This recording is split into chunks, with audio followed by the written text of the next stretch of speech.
Bueno amigos, nos encontramos acá en el lugar de los hechos que el último domingo 5:55 de la mañana sucediera un terremoto de magnitud 7.5 en el departamento de Amazonas. Bueno amigos, vemos acá el río seco que por causa de la represa no pasa nada de agua. Bueno amigos, hasta este punto nada más se puede llegar hasta el puente peatonal Los Patos. Vemos que de ahí para allá no hay más tránsito.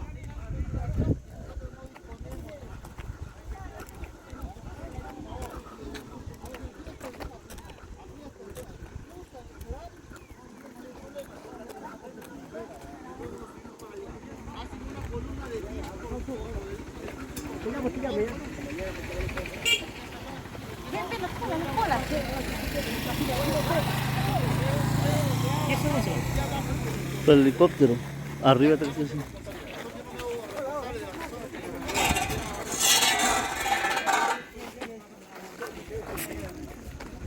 En este punto se está tomando. ¿Van a caminar por ahí? ¿Van a cortar el camino? Imagínate, ya que caigas allá. Como esa gente que está arriba, ve. Esos son los que lo están estudiando. Recién cuando ven las cosas estudian, porque no lo estudiaron más antes. Acá estamos viendo que las personas acá de la zona lo han perdido todo. Entre este tramo de lo que es el puente peatonal Los Patos hasta la localidad del Cerezo, ¿no? Hay personas que lo han perdido netamente todo y los han evacuado con helicóptero para poder salir a la ciudad de Pedro Ruiz, tanto como Bao Grande, ¿no?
Entonces en este punto, amigos, vemos carros aislados, tanto sin salida hacia la ciudad de Pedro Ruiz ni a la ciudad de Grande. Se han quedado totalmente aislados, ¿no?